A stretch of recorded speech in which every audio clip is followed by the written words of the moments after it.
There used to be all these great reasons to buy Android phones, like ubiquitous 120Hz displays, flexible home screen customization, not to mention the ability to sideload your apps. But it seems to me that as Apple has embraced some of what makes Android great, Google has started to embrace what has made Apple a restrictive walled garden. It's like they're trying to out-Apple Apple, while Apple is appling better than Apple ever has. We're at the point where even before we saw the new AirPods Pros, the new Apple Watches, and the new iPhones at today's event, my wife, a lifelong Android diehard, had to flip a coin about keeping her iPhone at the end of her 30-day challenge. And I gotta say, it looks like they're gunning for me next. I already use AirPods Pro 2s. These things are great, and the way that Apple has improved this product over time is darn near unprecedented in this age of inshtification. But come on, Apple, I don't want to pay extra for a Pro model phone just to get a 120Hz display, and now I don't have to. Man, if everything they showed off today actually works like it's supposed to, I'm looking at you, live translation, then a good deal of this stuff could be a day one purchase for me. Of course, it is Apple, so I might need some help from our sponsor.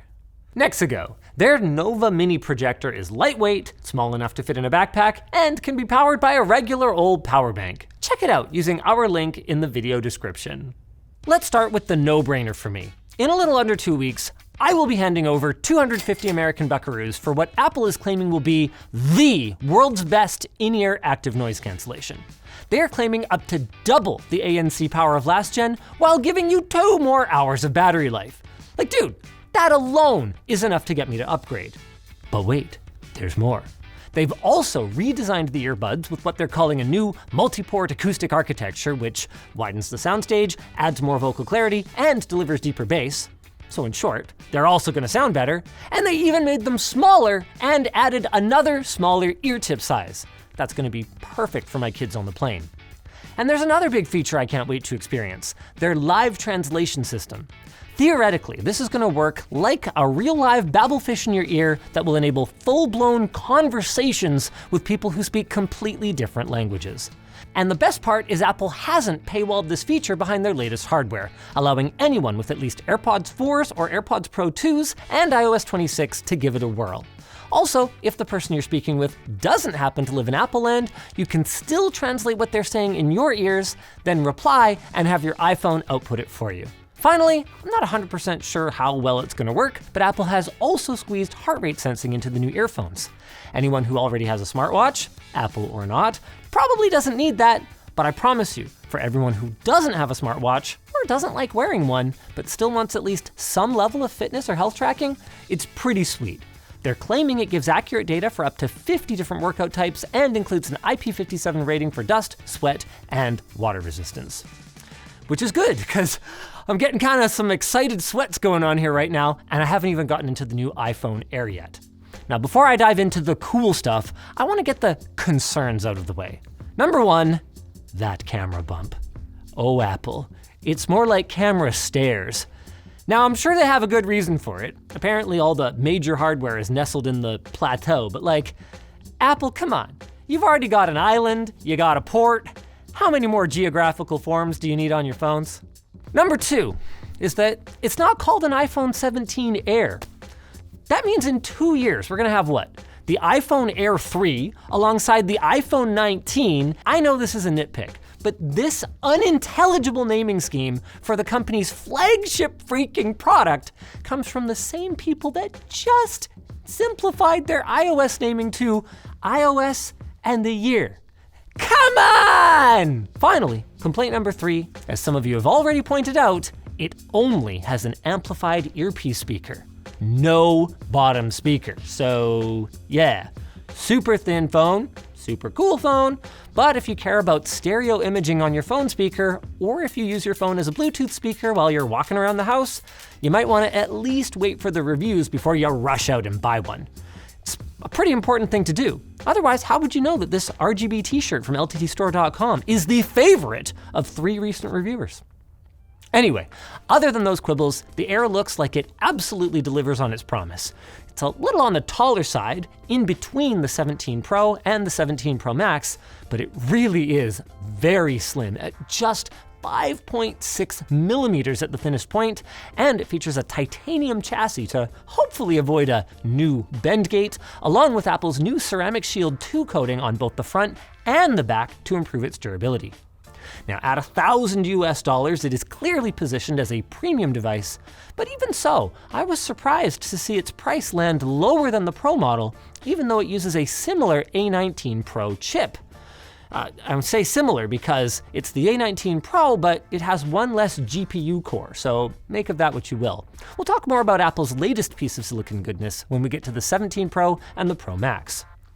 If you don't care about thinness at any cost, the Air's new form factor may come with some trade-offs that you're not comfortable with, like a smaller battery, less robust rear camera system, and less cooling for the hot new chip that Apple acknowledges is hot in a literal sense. Finally, as sexy as a slim phone might feel in the hand, if you're a case kind of person, what difference does it really make? Oh, by the way, all the new phones are coming with a ton of new case options, including a new crossbody strap that is compatible with other iPhones from the 17 lineup. That is, as long as you've got the right case. Finally, the Air is eSIM only, so if you need a physical SIM card, this is not the phone for you. Moving on to the rest of the lineup. Oddly, they barely even mentioned the iPhone 17 Pro Max, which seems to be becoming a bit of a pattern, hey? It's still impressive what Apple can build at this price point, with up to 2 terabytes of storage, along with their biggest screen and best battery life by a healthy margin. But back when I picked a member of the iPhone 16 family, I ended up with the regular one in the plus size because it just felt way more practical, and it seems like a lot of Apple's customers must feel the same way. As I mentioned before, both the Pro and the Pro Max have transitioned backward to an aluminum unibody design, which, along with a new vapor chamber cooler, supposedly helps dissipate heat a lot better. So much for all the titanium talk we heard last year, not to mention when they were talking about the Air. Anyway, this move is to help cool the A19 Pro chip that's inside of these bad boys. Apple claims that their new 6-core CPU, 2 performance cores, 4 efficiency cores, is the fastest CPU in any smartphone thanks to improved branch prediction, more front-end bandwidth, and extra E-core cache. Also, while there still might not be a ton of AAA games for iPhone, the 6-core GPU has gotten some upgrades, promising a 40% increase in sustained performance over last generation. Maybe more important than that, though, is Apple's new N1 networking chip, which is a common part for the entire 17 lineup. This chip nets us Wi-Fi 7, Bluetooth 6, and Thread smart home support, and will work alongside the revised C1X in-house modem chip that's going to handle cellular more efficiently with up to a 2x boost in performance. Now, I have my own thoughts as to why we're getting a C1X rather than a C2, but I'm gonna wait for more details before I start spewing potential BS across the internet. Also, another point, this video is getting a little long, so if there's anything from the event that you're excited about or upset about that we didn't mention, hey, leave a comment down below for the folks who are more into reading comments than watching entire videos. One thing that I'm sure most of you are excited about is the 48 megapixel sensors across the board on the Pro lineup. This is sick. I'm talking 48 megapixel main shooter, ultra wide, and their new telephoto with up to an equivalent 200 millimeter focal length and a 56% bigger sensor. By the way, with their new dual capture video feature, you can use the rear camera and the front camera at the same time to record your reaction behind the camera alongside whatever's out front. Honestly, kinda shocked it took this long to implement that, considering how long we've had FaceTime.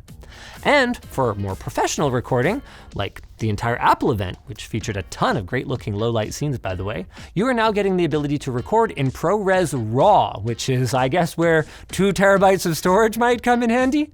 How long before we get an iPhone that has like a frickin' SD Express slot in it?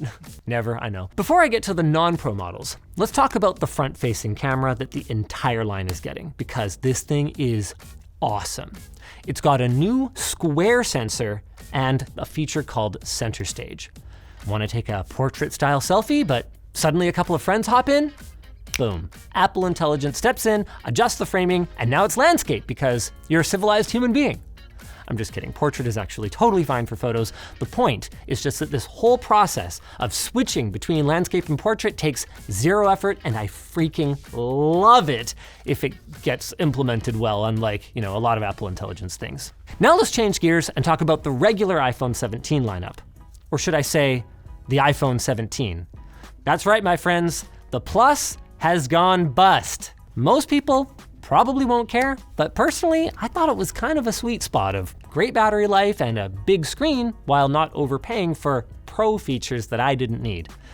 Anyway, even with just A19 non-Pro silicon, the iPhone 17 looks like kind of a beast, and Apple seems to be precision targeting iPhone users who have been waiting for a worthy upgrade.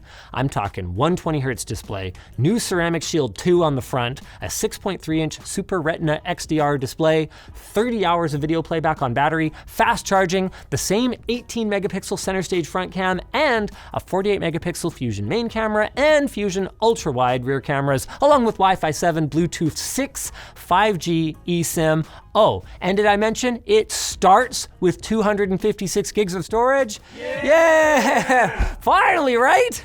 So unless you desperately want the slimness of the Air or need the big screen on the Pro Max, this is 100% the way to go in my opinion, and it starts at $800, which is a lot. But it's the same as the entry-level iPhone 16, which is what we call a 2020s decade W. Finally, the Apple Watch Series 11 got a couple of neat upgrades, the first of which is the ability to detect hypertension or high blood pressure. That's neat. And the second of which is the ability to give you a sleep score. Also neat. Its new display is allegedly twice as scratch resistant as the last gen. Neat cubed. And now the SE3, Ultra 3, and Series 11 have all got 5G connectivity and fast charging. You'll love to see it. Oh, and if you also love to save a buck, the SE is going to be $250 and sports the S10 chip with a 1000 nit display. It doesn't do the hypertension notifications, can't use the ECG and blood oxygen apps, and has a smaller battery. So I can see why some folks might lean toward the Series 11 for $150 more. That one has all the cool new features and can go up to a full 24 hours without charging and doubles the display brightness to 2000 nits. Finally, if you really want to ball out, but you don't have the taste or budget for a real watch, which, to be clear, I am very much throwing stones in glass houses here, the Ultra 3 is double the price at $800 with a giant 42-hour battery, a bigger, brighter display, and the potentially life-saving ability to communicate with satellites for emergency communication. Is that worth the giant price tag? Hard to say. I mean, I don't know what your life is worth. You could be the next Hitler watching this video right now for all I know, and frankly, if you are, I'd rather you saved the money and then went on a long and dangerous expedition. Speaking of which, it's time for a long and dangerous segue to our sponsor, Nexigo. Experience a portable package of pure projection power with Nexigo's Nova Mini. It's only about 2 inches thick and weighs in at about 3 pounds, meaning it's small enough to fit into most backpacks. And it's no slouch when it comes to power and output either. Screens of up to 150 inches in size can be projected with up to 1200 lumens of brightness at a 1080p resolution. And they even threw in some 8-watt speakers, making it a great all-in-one solution. And the best part? There's no outlet required. Just plug in a battery bank to its USB-C power port, and you'll be up and running in no time. Click our link in the video description to pick one up for yourself today. If you guys enjoyed this video, maybe check out our iPhone 30-day challenge. It's a two-parter, but really offers some useful insight into what it's like to switch from Android to iPhone.